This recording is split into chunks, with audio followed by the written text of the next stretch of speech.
Hi welcome back to my channel. ಇವತ್ತಿನ recipe ಹಲಸಿನ ಹಣ್ಣಿನ ಕಡುಬು ಅಥವಾ ಜಾಕ್ ಫ್ರೂಟ್ ಇಡ್ಲಿ. ಈ ಕಡುಬು ಬೇಗನೆ ಮಾಡ್ಬೋದು, ಹಾಗೆ ತುಂಬಾ ಟೇಸ್ಟಿಯಾಗಿ ಕೂಡ ಇರುತ್ತೆ. ಈ ಹಲಸಿನ ಹಣ್ಣಿನ ಕಡುಬು ಹೇಗೆ ಮಾಡೋದು ನೋಡೋಣ.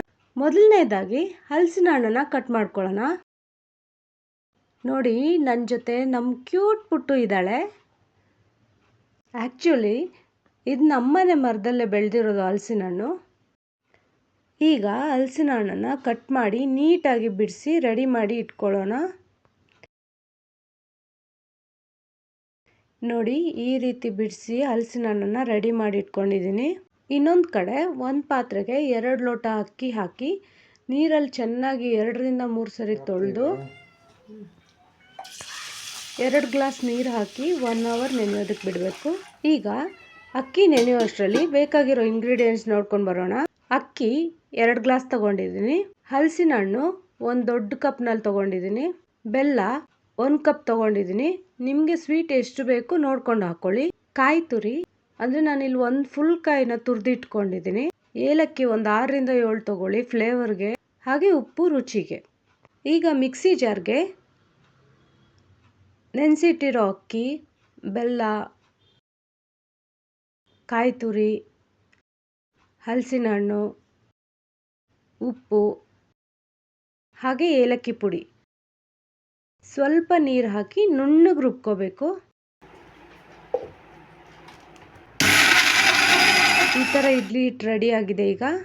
ಈಗ ಇಡ್ಲಿ ಪಾತ್ರೆಗೆ 1/4 ಭಾಗ ನೀರು ಹಾಕಿ ಇಡ್ಲಿ ಸ್ಟೀಮ್ ಪ್ಲೇಟ್ನ ಇಡಬೇಕು ಅದ್ರ ಮೇಲೆ. ಈಗ ಒಂದು ತಟ್ಟೆಗೆ ಸ್ವಲ್ಪ ಎಣ್ಣೆ ಹಾಕಿ ತಟ್ಟೆಗೆ ಫುಲ್ ಹಚ್ಕೋಬೇಕು. ಈಗ ಇಡ್ಲಿ ಹಿಟ್ಟು ರುಬ್ಬಿದ್ದೀವಲ್ಲ, ಇದನ್ನು ತಟ್ಟೆಗೆ ಹಾಕ್ಕೊಂಡು ತಟ್ಟೆಗೆ ಫುಲ್ಲು ಈವನ್ ಆಗಿ ಸ್ಪ್ರೆಡ್ ಮಾಡ್ಕೊಳ್ಬೇಕು. ಈಗ ಸ್ಟವ್ ಆನ್ ಮಾಡಿ ಇಡ್ಲಿ ಪಾತ್ರೆಗೆ ಈ ಪ್ಲೇಟ್ನ ಇಟ್ಟು ಇಡ್ಲಿ ಪಾತ್ರೆನ ಕ್ಲೋಸ್ ಮಾಡಬೇಕು. ಒಂದು 20 ರಿಂದ 25 ನಿಮಿಷ ಬೇಯೋದಕ್ಕೆ ಬಿಡಬೇಕು.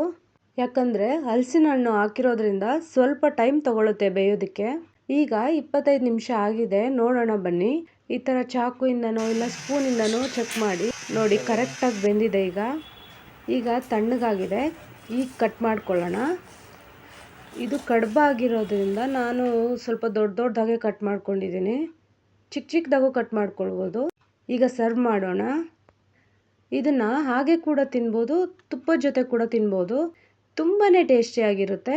ನೀವು ಒಂದ್ಸಲ ಟ್ರೈ ಮಾಡಿ ನೋಡಿ, ನಿಮಗೂ ತುಂಬಾ ಇಷ್ಟ ಆಗುತ್ತೆ ಅಂದ್ಕೊಂಡಿದ್ದೀನಿ. ಈ ವಿಡಿಯೋ ಇಷ್ಟ ಆಗಿದ್ರೆ ನಮ್ಮ ವಿಡಿಯೋನ ಲೈಕ್ ಮಾಡಿ, ಚಾನಲ್ನ ಪ್ಲೀಸ್ ಸಬ್ಸ್ಕ್ರೈಬ್ ಮಾಡಿ. Thank you for watching.